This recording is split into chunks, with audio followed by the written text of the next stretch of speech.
Magandang araw mga kaidoks at welcome pong muli sa ating channel.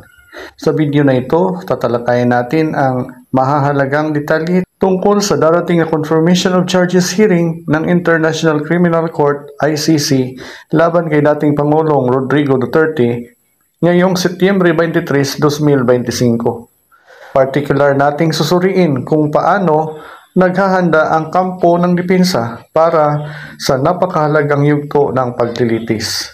This is presented to you by Education 4708. Just proceed to view the full content.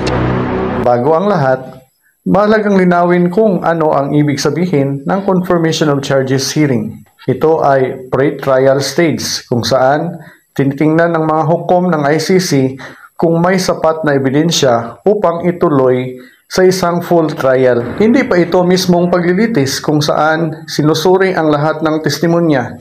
Sa halip, layunin nitong sagutin ang tanong, may sapat bang batayan para isulong ang kaso laban kay Duterte? Ano ba talaga ang confirmation of charges hearing? Ang confirmation of charges hearing ay isang pre-trial stage sa proseso ng International Criminal Court ICC. Layunin nito ay suriin kung may sapat na ebidensya upang ituloy ang kaso tungo sa isang full trial. Dito ay hindi pa hinusgahan kung guilty o hindi ang isang akusado. Ang tanong lang ay, may substantial bang batayan upang paniwalaan na maaaring nagawa ni Duterte ang mga ipinaparatang na krimen? Ano ang batayan para sa kasong ito? Ang prosesong ito ay nakasaad sa Rome Statute, ang kasunduang nagtatag ng ICC. Obligasyon ng mga hukom ng pre-trial chamber na tiyakin na hindi basta-basta umabanti ang kaso kung walang malinaw na basihan. Ano ang sakop ng hearing na ito? First, mga paratang. Para kay Duterte, ang mga pangunahing akusasyon ay kaugnay ng crime against humanity, particular sa mga extrajudicial killing sa ilalim ng kanyang kampanya kontra droga, posibleng karagdagang kaso gaya ng unlawful detention, torture, at sexual violence. Depende sa magiging presentasyon ng prosekusyon at mga biktima. Second, papel ng prosekusyon. Maghahain sila ng mga ebidensya at testimonya mula sa mga biktima at saksi. Layunin nilang ipakita na mayroong substantial grounds upang paniwalaan si Duterte ay may pananagutan. Maaari ring magsama ng mga dokumento, ulat o findings mula sa mga independent human rights organization at UN bodies. Third, ano ang papel ng depensa? Ang kampo ni Duterte sa pangunguna ni Nicholas Kaufman at iba pang foreign lawyers ay nagpasya na hindi maghahain ng testigo o written testimony. Sa halip, sila ay aasa lamang sa documentary evidence at uulitin ang kanilang jurisdictional challenge laban sa ICC. Posibleng banggitin din nila ang idea ng interim release, bagamat hindi pa ito formal na inihahain. Fourth, papel ng mga hukom. Ang pre-trial chamber ang magpapasya kung ano ang asahan sa Setyembre 23, 2025. Una, paglalahad ng prosekusyon.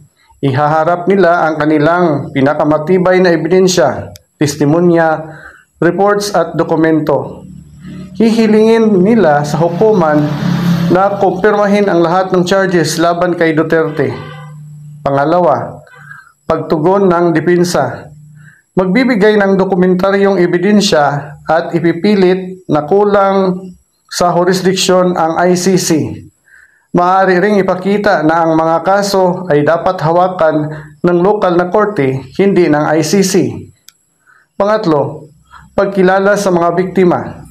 May mahahalagang papel ang mga kinatawan ng biktima. Maaari silang maglahad ng impact statements at suportang ebidensya. Pangapat, pagpapasya ng hukom. Hindi agad-agad maglalabas ng desisyon sa mismong araw. Karaniwan ilang linggo o buwan pagkatapos ng hearing bago ilabas ng ICC kung confirm or not confirm ang charges. Bakit mahalaga ito? Kung makukumpirma ang charges, aahabanti sa full trial laban kay Duterte na maaring tumagal ng ilang taon. Kung hindi makukumpirma, maaring mabasura ang kaso o mabawasan ang mga saklaw ng mga paratang. Kung limitado ang kumpirmasyon, maaring ipagpatuloy ang kaso pero mas makitid ang sakop. Halimbawa, particular na panahon o klase ng krimen lamang. Sa madaling sabi, ang confirmation of charges hearing ay parang filter. Tinitiyak nitong ang mga mabibigat na kaso tulad ng sa ICC ay hindi basta-basta tinutuloy kung walang konkretong basihan. Batay sa dokumento ng ICC, ang pangunahing kaso laban kay Duterte ay may kinalaman sa mga pagpatay kaugnay sa war on drugs, posibleng crimes against humanity, at umiiral na diskusyon kung palulawakin ang saklaw ng mga paratang gaya ng unlawful detention, torture at sexual violence. Depende sa magiging presentasyon ng ebidensya ng prosekusyon at partisipasyon ng mga biktima. Ngayon, paano naman naghahanda ang kampo ni Duterte? Una, walang testigo o walang written testimony. Isa sa pinaka-controversial na hakbang ng depensa ay ang kanilang desisyon na hindi maghahain ng mga testigo sa darating na hearing. Wala ring ihahain na written testimony o alibay sa ilalim ng Article 31 ng Rome Statute. Ayon sa kanilang lead counsel, hindi ito kinakailangan sa yugtong ito dahil ang pagtalakay sa credibility ng mga testigo ay mas mahalaga lamang sa full trial, hindi ng confirmation stage. Pangalawa, pag-asa sa dokumentaryong ebidensya. Sa halip na oral testimonya, ang depensa ay magbibigay lamang ng documentary evidence. Layunin nito na panatilihing simple at direkta ang kanilang presentasyon habang iniiwasan ang pagbibigay ng pagkakataon sa prosekusyon na salungatin agad ang kanilang mga argumento gamit ang cross-examination. Pangatlo, jurisdictional challenge. Isa sa mga sintong taktika ng depensa ay ang pag-question sa jurisdiction ng ICC.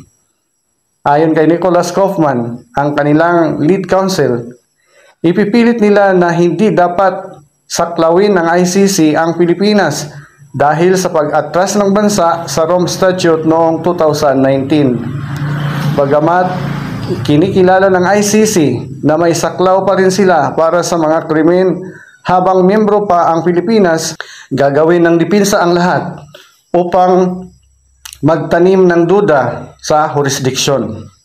Pang-apat, posibleng interim release.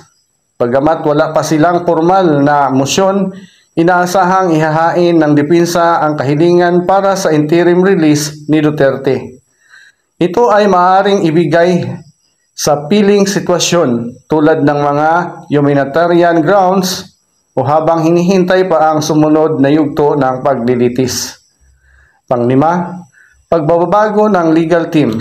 Mahalaga ring tandaan na nagkaroon ng reshuffle sa kanyang legal team. Noong una, kasama sa depensa, sina dating Presidential Spokesperson Harry Roque at dating Executive Secretary Salvador Michaldia. Ngunit inanunsyo ni Vice President Sara Duterte na sila ay hindi na bahagi ng team. Ang natira ay ang mga foreign lawyers na may malawak na karanasan sa ICC, kabilang si Nicholas Kaufman bilang lead counsel at si Dov Jacobs bilang associate counsel. Ang mga hakbang ng depensa ay nagpapakita ng isang maingat at tactical na posisyon. Sa pamagitan ng hindi pagpresenta ng testigos, naiiwasan nila ang pagbibigay ng bala sa prosekusyon sa maagang yugto. Ang pagbibigay lamang ng documentary evidence ay naglilimita ng atake laban sa kanila, ngunit maaari ring magpahina ng kanilang depensa kung kulang sa laman. Ang jurisdictional challenge ay hindi bago, ngunit ito ay pangunahing sandata nila upang subukang itigil ang proseso bago pa man magsimula ang full trial.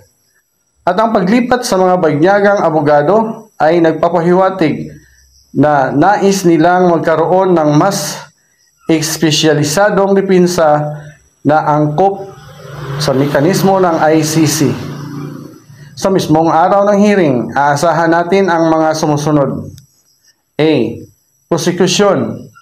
Ihaharap nila ang kanilang mga ebidensya at testimonya upang patunayan na may sapat na batayan para ituloy ang kaso. B. Depensa. Magtatag sila ng kanilang dokumentaryo at uulitin ang argumento laban sa jurisdiksyon ng ICC. C. Mga hukom.